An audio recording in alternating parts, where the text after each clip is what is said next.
하나님께서 오늘 우리에게 주시는 말씀은 시편 119편 153절에서 160절입니다.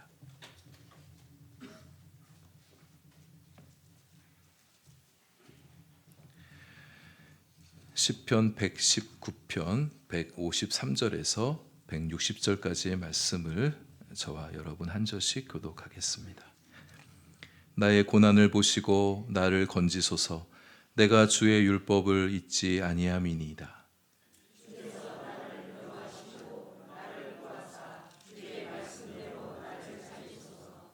구원이 악인들에게서 멀어짐은 그들이 주의 율례들을 구하지 아니함이니이다.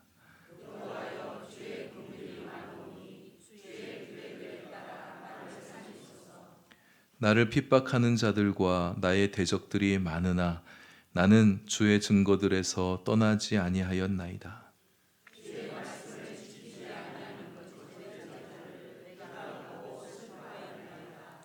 내가 주의 법도들을 사랑함을 보옵소서. 여호와여, 주의 인자하심을 따라 나를 살리소서. 주의 말씀의 강령은 진리이오니 주의 의로운 모든 규례들은 영원하리이다. 아멘. 기도하겠습니다. 하나님, 이제 말씀 듣고자 합니다. 말씀 듣는 우리의 귀에 주님의 세미한 음성이 들려오게 하시고 우리의 생각에 주님의 생각들로 채워지며 우리의 마음이 주님의 마음으로 덮어지게 하여 주옵소서. 예수님 이름으로 기도합니다. 아멘. 오늘은 시편 119편 제20연입니다. 20연도 앞에 여러 본문들처럼 고난과 말씀이란 주제를 계속 이어가고 있는데요. 시인은 그의 인생 앞에 고난과 악인의 박해가 끊이지 않고 계속되어지고 있지만 자신은 여전히 말씀의 길에 집중하겠다, 이렇게 고백하고 있습니다. 우리의 인생의 실존이 고난일 수 있습니다. 늘 행복하고 늘 평탄하고 늘 행복한 인생을 살아가는 사람은 없죠. 겉으로 볼 때 아무 문제 없어 보이는, 늘 좋아 보이는 사람이라 할지라도 나름의 고난이 있고 또 이런저런 어려운 가운데 살아가고 있습니다. 또 고난만 계속되는 사람도 없습니다. 전도서 3장 1절의 말씀처럼 범사에 기한이 있고 또 천하만사의 때가 있다, 이렇게 말씀하고 있죠. 날 때가 있으면 죽을 때가 있고, 헐 때가 있으면 세울 때가 있고, 울 때가 있으면 웃을 때가 있고, 슬퍼할 때가 있으면 춤출 때가 있고, 찾을 때가 있고, 잃을 때가 있으며 잠잠할 때가 있고 말할 때가 있다, 그렇게 말씀하고 있어요. 우리 인생이 그런 것이다, 이렇게 말할 수 있을 것 같습니다. 그러니 우리가 기쁠 때는 기뻐하고, 평탄할 때는 감사하고, 또 형통할 때는 겸손함으로 그 형통함을 누리는 우리 인생이 되어야겠죠. 허나 고난 중에는 고난을 만나면 우리 마음에 불평이 생겨요. 원망하는 마음이 생기기도 합니다. 그러나 원망과 불평만 하지 마시고, 고난에 힘들어만 하지 마시고, 그 고난에 담겨있는 의미를 발견해내며 고난을 자신의 존재와 신앙의 성장과 발전의 기회로 삼을 수 있는 우리가 되면 좋겠습니다. 우리가 고난을 만나면 하나님도 의지하게 되잖아요. 하나님 말씀 더 붙들게 되어지죠. 하나님과 더 가까워지게 됩니다. 하나님을 더 의지하고 가까이 지내는 것이 우리에게 축복과 은혜이다 보니 우리가 좀 힘들지만 고난도 넓게 볼 때 하나님의 은혜요 축복의 일부라고 그렇게 말할 수 있을 것 같습니다. 고난은 그렇게 축복과 은혜로 여길 수 있으려면 말씀을 붙들고 살아야 됩니다. 말씀의 눈으로 세상을 볼 수 있는, 세상을 해석할 수 있는 안목이 있어야 돼요. 말씀과 동행하며 살아가는 삶이 되어야 그렇게 세상을 해석해낼 수 있는, 고난을 해석해낼 수 있는 지혜와 힘을 가지게 될 수 있죠. 고난에는 끝이 반드시 옵니다. 그런데 그 고난의 끝에 서게 되어질 때에 어떻게 고난을 거쳐왔느냐가 많은 차이를 만들어 냅니다. 고난이 찾아왔을 때 그저 억지로 마지못해 버티고 우격다짐으로 자신의 고난의 시간을 끌고 왔던 사람과, 고난이 결코 달갑진 않지만 고난 중에 말씀을 붙들고 말씀과 함께 헤쳐나온 사람들 사이에는 이 영적인 간격이 큰 차이가 나는 거예요. 우리들 고난의 때에 속히 고난이 끝나기를 기도하면서, 당연히 그렇게 기도해야죠. 고난 빨리 끝나게 해달라고.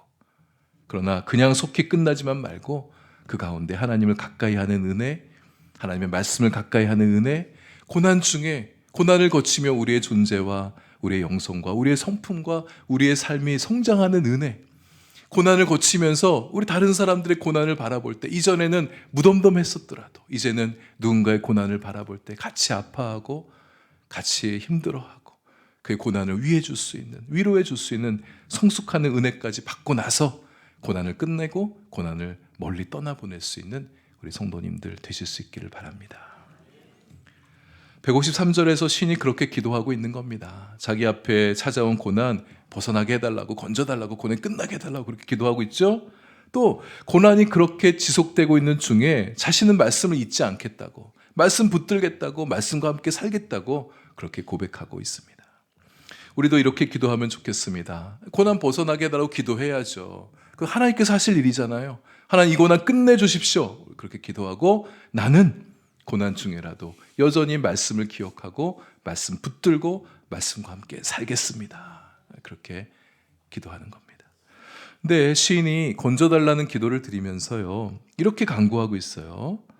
좀 강하게 어필하고 있습니다. 153절에 고난을 봐달라 이렇게 기도하고 있어요. 고난을 보소서, 고난을 보시고, 이게 원어를 보면 단절 끊어지는 또 하나의 문장이거든요. 나의 고난을 보시옵소서. 하나님께서 지금 내가 당면한 이 고난 좀 똑똑히 봐달라고 그렇게 기도하고 있는 거예요. 하나님, 나 지금 고난받고 있는 거 보이시죠? 우리도 이렇게 시인처럼 좀 용기를 갖고 기도하면 좋겠습니다. 우리 하나님 앞에 기도하면서 너무 겸손하게만 기도하신 분들이 계셔요. 하나님 아버지를 모시고 하나님을 아버지로 모시는 사람은, 그의 자녀된 사람은 이렇게 기도할 수 있는 거예요. 하나님, 나 고난받아 힘든 거 안 보이십니까? 이거 언제까지 이렇게 두실 겁니까? 내가 특별히 더더욱 말씀과 함께 살아가는 인생인데 어찌하여 나를 이렇게 그냥 두십니까? 고난을 보시죠? 똑똑히 보고 계시죠? 이 고난 이제 끝내주세요. 하나님께서 고난을 봐주시면 가만히 계시지 않고 일어나신 분이시죠. 출애굽기 말씀을 묵상해 왔지만 애굽에 있는 자기 백성들의 고난을 보시면서 그들을 도와주실 마음의 계획을 품으시고 일어나 일을 행하셨던 주님이셨어요. 여호와께서 이르시되 내가 애굽에 있는 내 백성의 고통을 분명히 보고 그들의 부르짖음을 듣고 그 근심을 알고, 그 다음에 하나님 하신 일, 이스라엘 자손을 돌보셨고 하나님이 그들을 기억하셨더라. 자녀들의 고통을 똑똑히 보신 하나님, 자녀들의 신음소리를 똑똑히 들으신 하나님, 자녀들의 근심을 똑똑히 하신 하나님께서 이제 모세를 통하여 구원 역사를 펼쳐내셨던 것이죠. 그들에게 새로운 소망을 던져주시고 그들의 손을 잡아 이끌고 새로운 인생을 출발할 수 있도록 도와주셨던 하나님이셨습니다. 나 자신의 고난을 놓고도 우리 그렇게 기도하십시다. 하나님, 이 고난 이제 해결해 주세요. 다른 사람의 고난을 놓고도 함께 그렇게 기도하십시다. 하나님, 누구누구의 고난을 좀 똑똑히 봐주세요. 그 모든 환난 작게 여기지 마시고 그 모든 고난에서 이제 벗어나게 해주십시오. 사람뿐만 아니라 우리 한국 교회가 오늘날 처해 있는 이 현실, 이 나라 이 민족이 처해 있는 현실, 선교지에서 선교사님들이 겪고 있는 고초들 하나님 똑똑히 봐주시고 이제 좀 해결해 주세요. 나서주세요. 그리고 우리의 삶에도 고난이 있고 어려운 일이 있어도 이 시편 기자, 시편 시인처럼 주의 말씀을 붙들고 살아가는 우리가 되었으면 좋겠습니다. 고난을 만나면 말씀에서 멀어지는 사람들이 있어요. 신앙생활 잘해가는 것 같아 보이는데 고난을 만나면 그 신앙의 진면목이 드러나죠. 고난을 만나면 하나님 멀리하고 하나님 말씀 멀리하는 사람들. 하나님 말씀에서 멀어지면 어떻게 됩니까? 필연 세상과 가까워지게 되죠. 욕망과 가까워지게 됩니다. 우리는 그렇게 되어서는 안 되겠습니다. 말씀 잊지 마시고 말씀 더 가까이 하시고 말씀의 길에 더욱 밀착되어 걸어가는 우리 인생들이 될 수 있기를 바랍니다. 말씀을 자꾸 읽고 듣고 묵상하고 또 암송하셔야 말씀에서 멀어지지 않습니다. 하나님께서 여러분에게 주신 새해 첫 말씀들 여러분 어떻게 갖고 계세요? 그 말씀 잊지 마시고 그 말씀에 순종해 나가시면서 그 말씀이 나에게서 어떻게 성취되어 가는가 유심히 좀 지켜보시길 바랍니다. 성경 통독해 가시면서 하나님이 여러분의 마음에 와닿게 들려주는 말씀들 있죠. 그 말씀들 평생에 내가 기억해야 될 말씀들이다 그렇게 여기시고 그 말씀 여러분의 마음에 깊이 새겨 넣으시고 그 말씀과 함께 살아가는 여러분의 인생이 되실 수 있길 바랍니다.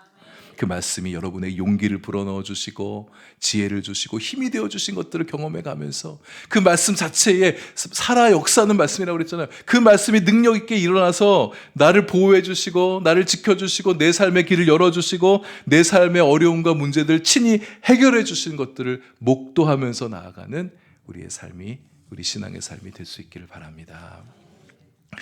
고난을 봐달라는 기도에 이어서 154절에서 주님께서 자신을 변호해달라고 그렇게 기도하고 있습니다. 나 좀 도와주세요. 내 편이 되어주세요. 나에게 지지가 되어주시고 응원을 해주시고 나에게 힘 빠지지 않도록 나를 세워주십시오. 뭐 이런 의미가 되겠는데, 특별히 시인이 변호라는 이 법정 용어를 채택한 것에 우리가 조금 주목해 보기를 원합니다.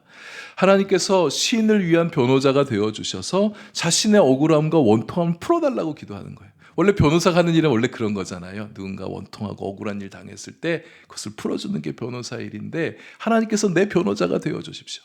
나의 재판관이 되어주셔서 악인의 거짓 기소, 거짓된 증언, 거짓 참소에 공정하고 바른 판결을 내려주십시오. 이렇게 간구하고 있는 겁니다.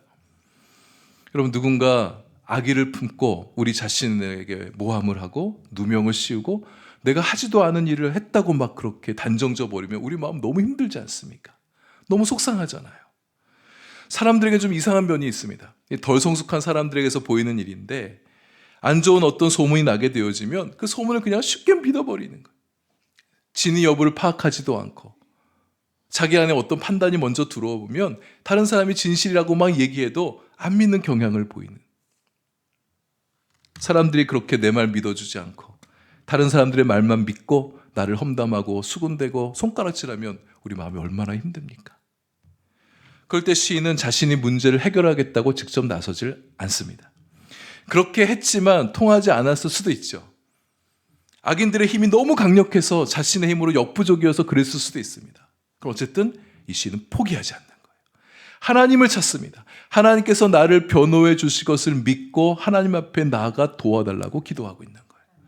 다른 세상적인 힘을 구하지 않습니다. 자신도 똑같이 힘으로 밀어붙이거나 보복하지 않습니다. 지금 힘이 딸리니까 보복 못하겠다, 복수 못하겠다, 복수의 칼을 갈면서 때를 기다리거나 이렇게 하지 않는 거예요. 하나님께 맡겨드립니다. 하나님께 맡길 수 있는 이유는 하나님이 살아계심을 알기 때문이죠. 살아계신 하나님께서 옳으신 판단을 내리실 것이라고, 내 삶에 일어나는 모든 것들을 다 똑똑히 보신 하나님께서 공의를 따라 나를 구원해 주시고 나에게 선하고 유익한 결과를 가져다 주실 것이다. 이것을 믿는 거죠. 하나님을 구할 때는 때때로 인내가 필요합니다. 하나님께서 나를 변호해 주시기를 바랄 때는 기다림이 필요합니다. 우리가 인내하고 하나님의 일을 행하시기를 기다리고 인내한다는 게 사실 굉장히 어려운 일이긴 합니다. 그러나 그렇게 기다리고 인내할 때 마침내 하나님께서 가져다 주신 놀라운 축복을 경험할 수 있어져요. 저는 이 단어 굉장히 사랑합니다. 마침내. 우리 눈앞에 지금 아무것도 보이지 않는데 결국 하나님께서 일을 만들어내시는 그 인내의 시간 동안 하나님께서 일을 준비해 가신 하나님, 하나님의 크게 역사하심이 그 인내하는 동안에 축적되어 간다는 그 사실 때문에 저는 하나님이 너무 좋고 이 마침내 하나님이 너무 좋습니다. 우리 인생 가운데 그렇게 하실 거예요. 우리가 똑같이 행동하지 않고 하나님의 공의로운 판결을 기다리며 나아갈 때 그 인내의 위력이, 그 기다림의 위력이 얼마나 큰 힘으로 증폭되는지를 우리 눈에 보게 하실 거예요. 기다리는 시간은 힘들어요. 인내하는 시간은 힘듭니다. 그러나 인내하고 기다린 만큼 하나님께서 얼마나 놀라운 역사를 만들어 주실지를 기다릴 수 있는 겁니다. 나에게 힘들게 한 사람, 나를 괴롭히는 사람, 내가 나서서 해결하려 하지 말고 하나님께 맡겨드릴 때 하나님께서 공의롭게 해결해 주십니다. 맞대응하려 감정적으로 소모하지 마시고, 여러분 그렇게 악에 대해서 똑같이 반응하려 할 거면 내 마음은 좋습니까? 우리 마음도 피폐해져요. 우리 영혼도 힘듭니다. 그러나 인내할 때 인내가 더 좋은 결과를 가져옴을 우리가 믿고 인내하며 나아가기 원합니다. 인내를 통해서 누군가에게 변화를 가져다 줄 수 있어요. 인내를 통해 구원을 이뤄내고 나의 관대함과 선대함이 누군가의 삶을 반성하게 만들면서 회개하는 삶으로, 달라진 삶으로 만들어갈 수가 있는 거예요. 나의 인내와 관용과 선행을 통해 하나님이 높임 받으시게 하는 우리의 신앙의 삶이 될 수 있기를 바랍니다. 이제 155절을 보십시다. 구원이 악인들에게서 멀어짐은 그들이 주의 율례들을 구하지 아니함이니이다. 악인들의 말로가 어떠한지를 보여주고 있죠. 하나님 말씀 구하지 않고 하나님 말씀 따라 살지 않고 하나님 믿는 사람 핍박하며 대적하는 자들 구원이 그들에게서 점점 멀어져 간다. 이렇게 얘기하고 있죠. 근데 여기서 이 구원이 멀어져 가는 사람, 하나님 말씀을 모르는 사람, 하나님 말씀이 뭔지 아직 모르는 사람이에요. 이런 사람을 두고 얘기하기보다는 하나님 말씀을 이미 알고 있는데 그 말씀을 대적하는 거예요. 하나님 말씀대로 살아가는 사람들에게 악의를 품고 괴롭히는 사람들, 의도적으로 괴롭히는 사람들 지칭하는 겁니다. 믿음으로 사는 사람, 말씀과 함께 살아가는 사람, 의롭게 살아가는 사람들에게는 구원이 가까운데 이런 악인들에게는 구원이 점점 더 멀어지죠. 주의 말씀을 구하지 않는 대가입니다. 우리는 주의 말씀을 구하며 살아가십시다. 주님의 말씀과 함께 살아가는 것, 말씀을 가까이 하며 살아가는 것, 말씀을 가까이 할 때 주의 구원이 가깝습니다. 말씀을 가까이 할 때 주님의 사랑이 가깝습니다. 내가 구원받았다고 성경 그렇게 말하고 있는데 그게 잘 와닿지 않다면 말씀을 가까이 해보세요. 말씀을 가까이 할 때 주님의 구원이 정말 가까이 있다는 것을 느끼게 되어집니다. 하나님이 날 사랑하신다고 그러는데 아직 마음에 와닿지 않다면 말씀을 가까이 하십시오. 하나님이 우리를 어떻게 사랑하는지를 말씀을 통해서 깨닫게 하시고 느끼게 하시고 알게 해주실 거예요. 그런데 우리가 좀 눈여겨봐야 될 점이 있습니다. 이 시인이 자기를 멸하려고 엿보는 사람들, 악인들, 자기 핍박하고 대적하는 사람들, 말씀의 길에 점점 더 멀어져가는 사람들을 바라보면서 그 악인들을 바라보면서 어떤 태도를 보이고 있느냐예요. 고소하다. 잘됐다. 나를 힘들게 하다니 벌받아도 싸지. 당신 같은 사람들은 구원받으면 안 돼. 어떻게 당신같이 악한 사람이 구원받아? 안 돼. 안 되고 말고. 이렇게 하지 않아요. 158절입니다. 주의 말씀을 지키지 아니하는 거짓된 자들을 내가 보고 슬퍼하였나이다. 비록 악인들이라도 여러분 그들을 위해서 슬퍼해 줄 수 있는 사람이 필요합니다. 왜냐하면 하나님의 마음이 그러하시기 때문이에요. 죄에 대해서 거룩하게 분노하신 하나님이시지만 그 죄인들이 다시금 주님께로 돌아오기를 언제나 기다리신 하나님이십니다. 디모데전서 2장 4절의 말씀처럼 하나님 모든 사람이 구원을 받으며 진리를 아는 데 이르길 바라신다고 말씀하신 하나님이세요. 주님의 말씀을 지키지 않아서 구원에서 멀어져가는 사람들을 바라볼 때 안타깝게 여길 수 있는 우리의 마음이 될 수 있기를 바랍니다. 그들이 자신의 죄와 무지를 깨닫고 주님께로 돌아오기를 기다리는 우리가 되면 좋겠습니다. 우리 주변에 구원에서 멀어져 있는 사람들, 구원에서 멀어져 가고 있는 사람들이 있죠. 우리 가족 식구들, 우리 친지들, 친구들, 가까이 왕래하는 이웃들, 그들이 주님을 좀 알고 주님 말씀에 가까이 다가올 수 있도록 기도하는 우리가 되면 좋겠어요. 그냥 그렇게 구원에서 멀어지도록 그냥 내버려 둘 수는 없지 않습니까? 근데 당연히 가까운 식구들, 이웃들을 위해서 우리 그렇게 기도하죠. 기도하잖아요. 하지만 악인들을 위해서도 그렇게까지 기도해야 됩니까? 악인의 구원을 위해서 기도한다는 게 사실 쉽지는 않습니다. 제가 말씀을 준비하면서 저의 기도에 한번 좀 돌아봤어요. 나는 악인들을 위해서 정말 어떻게 기도해왔나? 기도할 때가 있죠. 자주 하지는 않았었습니다. 그리고 고백하는데 전심으로 기도하지 않았어요. 악인들이 정말 용서함 받고 주님께로 돌아오도록 내가 그렇게 진심으로 기도했나? 부끄럽지만 그렇게 하지 못했어요.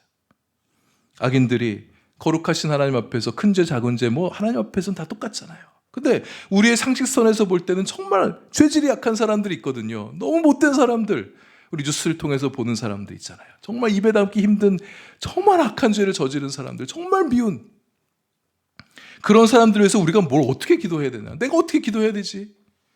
용서해 주시라고, 정상 참작해 주시라고, 그럴 만한 사정이 있었다고. 여러분, 그럴 만한 사정이 있다고 다 똑같이 죄 짓는 거 아니잖아요. 어떻게 그를 위해서 기도할 수 있나? 힘들더라고요. 너무 악한 죄인들이 용서함 받고 구원받고 돌아오게 해달라고 기도하는 게 쉽지 않았습니다. 그래서 저는 158절 말씀 묵상하면서 입술이 아멘이라고 떨어지질 않는 거예요. 나도 이렇게 슬퍼하겠습니다. 못하겠는 거예요. 저는 그렇습니다. 말씀을 준비하면서 주석학자들이 이 구절을 어떻게 해석했나 되게 궁금해졌어요. 그래서 여러 책들을 찾아봤습니다. 그들도 똑같은 고민들이 있었던 것 같습니다. 여기 슬퍼했다는 단어의 원어에 보면 슬퍼했다는 말도 있지만 불쾌하게 여기다, 진저리를 치다, 질색하다 이런 뜻이 또 쓰여지는 단어가 이 단어예요. 참 묘한 단어죠. 이 구절의 슬픔을 보면서 이 구절을 슬퍼하고 안타깝게 여기고 속상해하고 그런 마음으로 이 시인이 대했다기만 보기보다는 의분을 표현한 것을 그렇게 해석한 거예요. 그래서 실제로 또 성경도 영어 성경에 굉장히 많은 다수의 영어 성경 안에 슬퍼했던 단어를 슬퍼했다 이렇게 표현하지 않고 심히 불쾌했다, 넌더리가 납니다, 분통이 터집니다, 이런 단어들로 번역해 놓은 것을 실제로 볼 수 있었습니다. 저는 오랜 묵상 후에 이 구절 말씀을 이렇게 해석했습니다. 원래 원어가 가지는 이 두 가지 뉘앙스가 이 시인 안에 다 있었구나. 주의 말씀 지키지 않는 자들, 거짓된 자들, 박해하는 자들, 악을 저지른 사람들을 바라보면서 분통이 터지는 거예요. 불쾌한 거예요. 넌더리가 나고 지긋지긋하고 역겨운 마음이 드는 거예요. 우리 마음도 솔직히 그렇지 않습니까? 그러나 또 한편으로는 슬픈 마음이 드는 거예요. 연민의 마음이 드는 겁니다. 악을 저지르는 저 영혼, 슬픈 마음이 드는. 어떻게 그런 악인들을 바라보면서 슬픈 마음을 가질 수 있을까? 너무 궁금해요. 어떻게 가질 수 있지? 156절에 힌트가 있습니다. 긍휼이 이 시인의 마음 안에 들어오게 된 거예요. 긍휼의 마음이 들어오니까 분통이 터지면서도 그들을 향해 연민의 마음, 긍휼의 마음이 마음속에 일어나게 된 거예요. 하나님께서 우리 마음 안에도 그 마음이 있기를 바라시는 것 같습니다. 왜냐하면 우리 하나님은 긍휼의 하나님이시거든요. 많은 긍휼의 하나님이시다 말씀하고 있습니다. 우리도 긍휼의 마음을 품을 수 있었으면 좋겠습니다. 우리 마음이 다 긍휼의 마음으로 덮자 이렇게 말 못하겠습니다. 악인들의 죄를 무조건 덮어주란 말이 아니라 죄를 저질렀으면 형벌을 받는 게 당연한 거예요. 그래야 됩니다. 그러나 죄 가운데 그 놓인 그 영혼, 더 이상 똑같은 죄를 반복해서 짓지 않도록, 그 악함, 병들어 있는 영혼이잖아요. 그 영혼에 대한 긍휼의 마음, 돌이켜 의의 길을 걸어갈 수 있기를 바라는 마음이 우리 마음의 한켠에 있었으면 좋겠습니다. 이것이 하나님을 믿는 그리스도인이 품어야 될 마음이 아닐까요?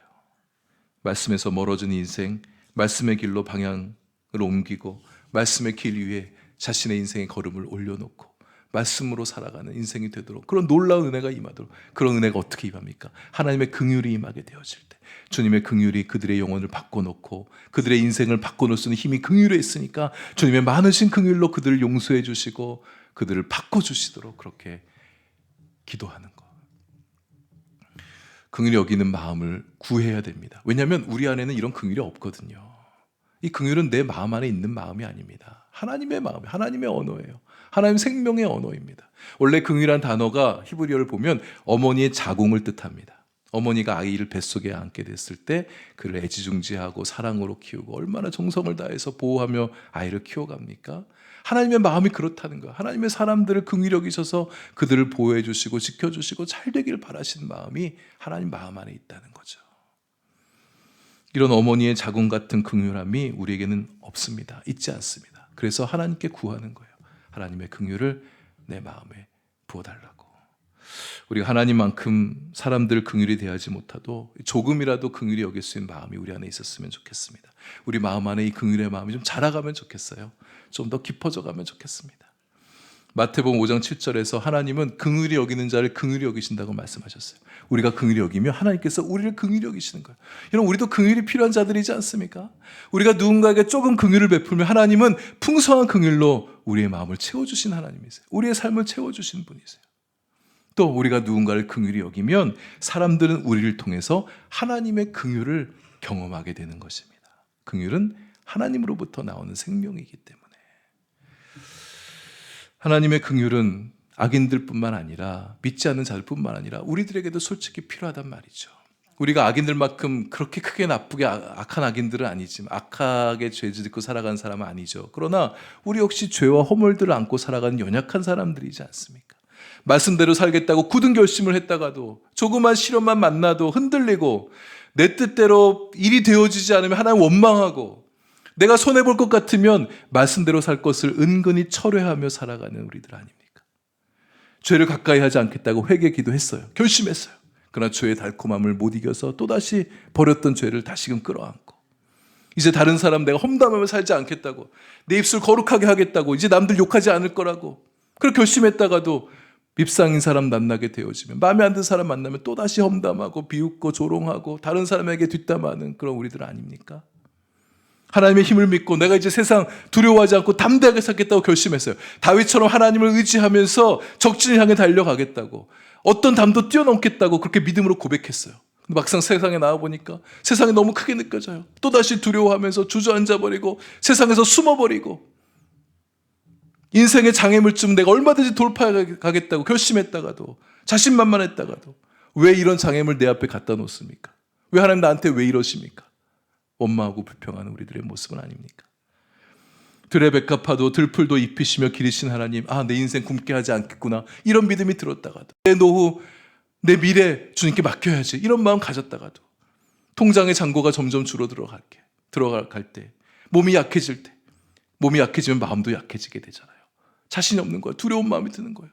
또 내가 하지 않으면 안 될 것 같아서 불안한 마음 갖게 되어지고, 걱정하고 근심하고 한숨 짓고,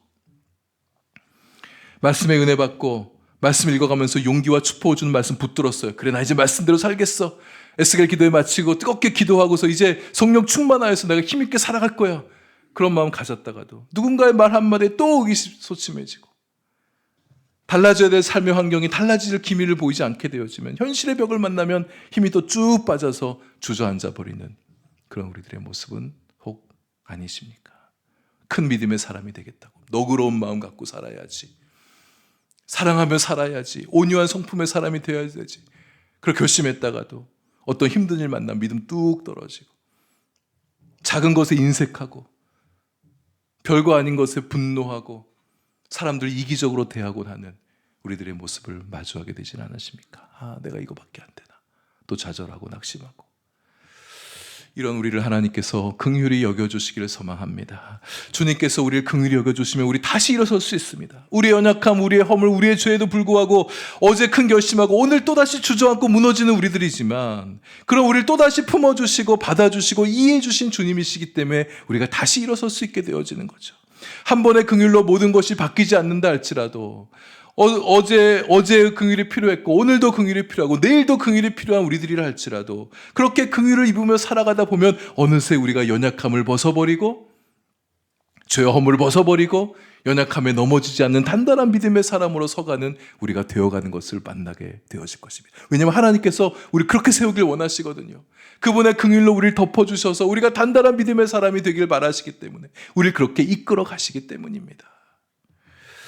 하나님의 긍휼을 구하는 우리들, 에베소서 2장 말씀에 허물과 죄로 죽었던 우리를 풍성하신 긍휼로 살리시고 그리스도와 함께 하늘에 앉히셨다 그랬어요. 주님의 긍휼로 우리를 구원해 주신 것이죠. 이렇게 행하신 하나님이시기 때문에 우리 인생에 어떤 고난을 만나도 구원해 주시고, 두려움과 염려와 불안함과 외로움을 이길 수 있도록 도와주신 하나님이십니다. 누가복음 1장 78절에 이는 우리 하나님의 긍휼로 인함이라, 이로써 돋는 해가 위로부터 우리에게 임하여. 우리를 긍휼히 여겨주신 하나님께서 우리 인생에 돋는 해를 띄워주신다는 말씀이에요. 여러분, 아침에 해가 이렇게 막 떠오르는 모습을 보신 적 있으시죠? 해가 밝은 빛을 내면서 뜨게 될 때 세상을 밝히 환하게 밝게 눈부시도록 밝히는 그런 세상, 그런 태양 보신 적 있으시죠? 하나님께서 우리 인생에 그렇게 밝은 태양을 띄워주셔서, 어제는 어두움으로 우리 마음이 가득했다 할지라도 밝은 빛을 비춰주셔서 우리 안에는 어둠을 다 가시게 하시고, 우리 안에는 상처와 아픔들 다 싸매어 주시고 밝은 빛 가운데 살아갈 수 있도록, 밝은 인생을 살아갈 수 있도록 하나님께서 그렇게 도와주시겠다고 말씀하시는 거예요. 주님의 크고 풍성하신 긍휼 안에서 우리 안에는 연약함을 이겨가며 넉넉한 기쁨과 풍성한 감사로 그렇게 살아가는, 우리에게 주어진 인생을 그렇게 긍휼과 함께 살아가는 우리의 삶이 될 수 있기를 소망합니다.